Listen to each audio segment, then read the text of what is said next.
Hello everyone, welcome back to Aditi react 02। आप सभी से रिक्वेस्ट है वीडियो को फुल वॉच करने के बाद ही अपना ओपिनियन दीजिएगा। थंबनेल और टाइटल देखकर समझ गए कि मैं किस पर्सन के लिए बात करने वाली हूँ। सो बिना टाइम वेस्ट के चलिए वीडियो शुरू करते हैं। डिटेल में हम बात करते हैं। मैं सिर्फ वीडियो नहीं बनाती हूँ, गहराई तक बात करती हूँ। ठीक है, शायद इसीलिए ऑडियंस हमसे कनेक्ट हो जाती है इतना। ठीक है, सो आप सबने कल देखा होगा, डांसर दीदी का भी लाइव देखा होगा और बहुत सारे चीज़ें हुई है सोशल मीडिया पे, जो कि मेरा टाइम टेबल है, रूटीन है कि मैं सुबह उठती हूँ 5 साढ़े 5 बजे के आसपास। ठीक है, अलार्म तो मैं 5 बजे का ही लगाती हूँ, 5 बजे 6 बजे। ठीक है, और मगर मैं 5 बजे अलार्म बजता है, मगर 5:30 आप मान लीजिए। ठीक है, 5:30 बजे मैं सुबह में उठती हूँ।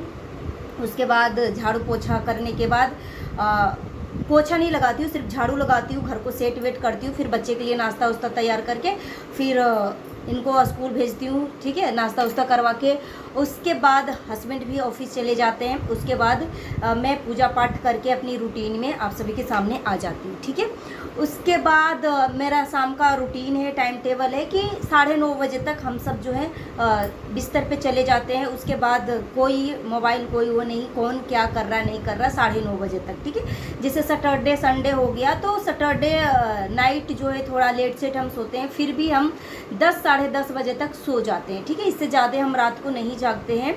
और फिर मॉर्निंग में हम वही संडे रहता तो मॉर्निंग में हम 8 बजे उठ जाते हैं, और रेगुलर बच्चे का क्लास चलता है तो मॉर्निंग में हम 5 बजे उठ जाते हैं। ठीक है, ये मेरा टाइम टेबल है। और कल डांसर दीदी का लाइव आया था, उस टाइम मैं देखी थी, मगर मुझे क्लियर नहीं दिखा, इसलिए मैं स्किप कर दिया। मगर अभी जो है मैंने डांसर दीदी का लाइव देखा, जहाँ पे डांसर दीदी बोल रही हैं कि सैटरडे संडे मैं स्कूल जाती हूँ। ठीक है, अब बहुत सारे लोगों को इसमें कन्फ्यूजन होगा कि डांसर दीदी सिर्फ और सिर्फ वीडियो के लिए पब्लिक को बेवकूफ़ बना रही है, संडे को कौन क्लास करने जाता है। ठीक है, इस तरीके की बातें हो रही है उसके प्रति, और बोल रही है कि कब तक ऑडियंस को तुम पागल बनाते रहोगे। तो यहाँ पे देखो, मैं जो भी कुछ भी बोलती हूँ ना, ऐसे हवाबाजी में नहीं बोलती हूँ। ठीक है, मेरे भी बच्चे स्कूल जाते हैं और कुछ इतना सेंस तो मुझे है कि क्या सही है क्या गलत है। ठीक, सो सबसे पहले मैं बात कर लेती हूँ संडे सैटरडे का, उसके बाद और भी लाइव को मैं डिस्कस करूँगी। अभी मैं डांसर दीदी का लाइव जो है 27 मिनट प्लस मैंने देखा है। 1 घंटे का लाइव था, मगर आधा घंटा मैंने देखा। ठीक है, तो आधा घंटा में मैं वो चीज़ें को डिस्कस करूँगी। और आप सबको पता है कि डांसर दीदी की मम्मी हमेशा से बोलती है कि डांसर भैया से मेरा रिश्ता और मेरा रिश्ता जो है डांसर भैया से, ठीक है, दोनों का रिश्ता कभी बिगड़ नहीं सकता। ठीक है, और यहाँ पे जो बीच में जो महिला, जो लालची महिला घुसी थी, उसको किसी से कोई मतलब नहीं है। ये शुरू से मैं बोल रही हूँ ना, ये सिर्फ और सिर्फ कंट्रोवर्सी करना चाहती है। नहीं तो ये महिला जो है इतनी बौखलाहट क्यों? अगर उसके साथ बुरा बर्ताव हुआ तो वो अपनी बातें रखती ना। मगर जब उस बंदे को इतना बड़ा प्लेटफॉर्म है, पूरी दुनिया जान रही है उस बंदे को, यानी डांसर भैया को, तो डांसर भैया अपने प्लेटफॉर्म पे अपनी बातें अपने तरीके से रख रहे हैं। तो ये जो नीच महिला है, ठीक है, जो कंट्रोवर्सी की भूखी है, वो अपने आप को बोलती है कि मेरे पास गाड़ी बंगला घर सब पैसे सब कुछ है, कोई चीज़ की दिक्कत नहीं है, मगर फिर भी भिखारन की तरह घर घर जाके व्यूज जो मांगने की काम करती है। मतलब इस औरत को तो समझना मुश्किल ही नहीं, नामुमकिन है, ये औरत क्या चाहती है। ठीक है, सो इसी औरत के वजह से इतना कुछ हुआ। इससे पहले भी डांसर दीदी डांसर भैया के बीच में मनमुटाव होता है, मगर बिहाइंड द कैमरा सब कुछ सॉर्ट आउट हो जाता है। डांसर दीदी ने लाइव में आके, डांसर दीदी की मम्मी ने सब कुछ क्लियर किया, मगर ये महिला जो है राय का पहाड़ खड़ा कर रही है। ठीक है, और भी जो बातें चढ़ा बढ़ा कर बोल रही है। डांसर दीदी की मम्मी ने लाइव में, कल के लाइव में वो क्लियर किया कि वो हमसे फ़ोन करके बोल रही थी कि मैं बता दूंगी सब कुछ। तो मैंने सोचा कि अपने हिसाब से वो चीज़ें बताएगी, मगर ये तो कुछ और ही चीज़ें बता रही है। ठीक है, जब डांसर भैया के पास इतना बड़ा प्लेटफॉर्म है तो किस हक से इसको किसने हक दिया कि दूसरी की बातों यहाँ पे रखे? हाँ, उस कंडीशन वो दूसरी की बातें यहाँ पे रख सकती है जब उस बंदे को कोई प्लेटफॉर्म नहीं है अपनी बात कहने का। ठीक है, और उसमें भी क्या, उसके पीछे के कैमरे में वो बंदा होगा जिसके साथ ये कांड हुआ है, वो आदमी, वो इंसान रहेगा, तभी वो बात उस कैमरे में रिकॉर्ड कर सकती है। ठीक है, ये औरत का तो मानसिकता मैं आपको फर्स्ट अटेम्प्ट में ही आपको बता दिया कि इसकी जो छुछुंदर वाली जो हरकतें हैं ना, मतलब कुछ मुझे ठीक नहीं लग रहा है। कहीं से भी वो हेल्प करने का इसका मतलब कोई इरादा नहीं है।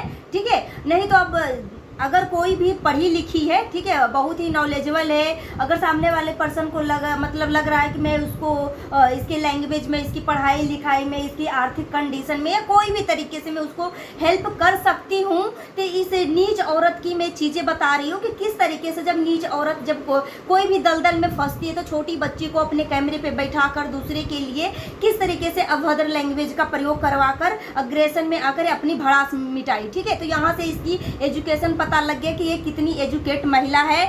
अगर बच्चे गलती करते हैं ना तो माँ बाप होते हैं, बड़े लोग होते हैं जो पढ़े लिखे एजुकेटेड लोग होते हैं, वो बच्चे को गाइड करते हैं कि बच्चा यहाँ पे ये चीज़ें नहीं बोलना है, वो चीज़ नहीं बोलना है, बहुत ही सोच समझ के सोशल मीडिया पे बोलना है, क्योंकि अपना इमेज बनाना है। ठीक है, यहाँ पे अपना इमेज को गंदा नहीं करना है, इमेज बनाना है, पब्लिक के दिलों में राज करना है, पब्लिक के दिलों से उतरना नहीं है। मगर ये जो नीच औरत थी, जो हेल्प के नाम पे जो घुसी थी, जो कि इसका बिल्कुल भी इरादा नहीं था हेल्प करने के, अपना दाव बना रही थी। ठीक है, अभी वो महिला जो है किस तरीके से उसकी इमेज को डाउन करने के लिए किस तरीके से वो डांसर दीदी का मदद लिया अपने बीच बचाव में। ठीक है, तो ये महिला को तो मैं पहले ही आप सबको आभास दिला दिया था कि इस महिला के दिमाग में क्या चल रहा है। ठीक है, सो यहाँ पे सैटरडे संडे वाली मैं बात कर लूँ कि डांसर दीदी ने बोला लाइव में कि मैं सैटरडे संडे को मैं जाती हूँ स्कूल, तो यहाँ पे मैं क्लियर कर दूँ कि हाँ, डांसर दीदी जो है बड़े क्लास में है और जब एग्ज़ाम का टाइम नज़दीक आते हैं ना तो बहुत सारे स्कूलों में इस तरीके की चीज़ें चलाई जाती है कि जो बच्चा जो सब्जेक्ट में कुछ सब्जेक्ट में कमज़ोर होते हैं, जैसे कि मैथ में या साइंस में, ठीक है, तो उनको एक्स्ट्रा क्लास दिया जाता है सैटरडे संडे, या फिर क्लास ख़त्म होने के बाद भी छुट्टी के टाइम भी उनको 1-1.5 घंटा 2 घंटे के लिए रोक के रखा जाता है, क्योंकि उनको एक्स्ट्रा क्लास दिया जाता है। अभी प्रेजेंट टाइम से नहीं चल रहा है, मतलब 1-2 साल से 2-3 साल से। ठीक है, क्योंकि मेरे बेटे के साथ भी ऐसे 1-2 बार हुआ था कि मतलब क्लास ख़त्म होने के बाद भी एक्स्ट्रा क्लास के लिए वो रोक लेते थे बच्चे को। ठीक है, अपनी नज़रों से चीज़ें देखी हूँ, इसलिए मैं आप सभी के सामने शेयर कर रही हूँ। तो अगर सैटरडे और संडे को अगर वो एक्स्ट्रा क्लास के लिए वो चली गई होगी तो इसमें कोई दोहरा राय नहीं है, इतना बकलोली करने की ज़रूरत नहीं है, इतने गुमराह होने की ज़रूरत नहीं है, क्योंकि वो जो डांसर दीदी है, डांसर दीदी की फैमिली सच बोल रही है। ठीक है, सच बोल रही है। सो यहाँ पर डांसर दीदी ने बहुत सारी चीज़ें यहाँ पे क्लियर किया कि यहाँ पे देख लो भाई, कमेंट में बोला जा रहा था कि तुमने संडे सैटरडे को कई बार धोखा दिया डांसर भैया को, तो डांसर दीदी ने क्लियर किया ना, कुछ सैटरडे संडे अगर हमने उनको धोखा दिया तो इससे ज़्यादा वो भी कुछ सैटरडे संडे वो भी धोखा दिए। यानी मैं बोली ना कि कभी भी तालियां जो एक हाथ से नहीं बजता। हम आपसे ये एक सवाल पूछ रहे हैं कि जब आप किसी से इतना प्यार करते हो, थाली में खाते हो, एक ही छत के नीचे रहते हो, फिर अचानक से आप सामने वाले पर्सन को, ठीक है, दूसरा तीसरा को आप छोड़ दो, अपने दिल से जानो, अपने दिमाग से जानो कि आप अगर किसी को इग्नोर कर रहे हो तो किस लिए इग्नोर कर रहे हो, या फिर वो बंदा भी आपको इग्नोर किया होगा। ठीक है, तभी आप रंजिश में आकर उसको इस तरीके के सजा दिए। ठीक है, कोई मतलब ऐसा नहीं है भाई कि आप फूल बरसा रहे हो फिर भी वो आपको मतलब फूल नहीं बरसा रही है। ठीक है, तो यहाँ पे अगर गलतियां हुई है ना तो कुछ ना कुछ दोनों तरफ से गलतियां हुई होगी। ठीक है, और ये जो नीच औरत है बीच में जो घुसी थी, वो औरत इन सभी को और ज़्यादा फसाद बना रही है। ठीक है, और ज़्यादा फसाद भी बना रही है, विवाद खड़ा कर रही है कि ऐसे नहीं, ऐसे ऐसे नहीं, ऐसे। अपनी बात तू रख ना, अपनी बात रख। सो गाइस, अभी के लिए इतना ही, मिलती है नेक्स्ट वीडियो में। Thanks for watching. अपना ओपिनियन हमें कमेंट बॉक्स में जरूर दीजिए, जितना हो सके वीडियो को शेयर करिए। हाइप देने का ऑप्शन अवेलेबल है तो हाइप भी दे दीजिएगा, और अगर मेरी बात उसकी कुछ तकलीफ हुई है तो मुझे माफ़ कर देना, और तकलीफ लगने वाली बात कमेंट करके जरूर बताना। ठीक है, सो मिलती है नेक्स्ट वीडियो में। Thanks for watching.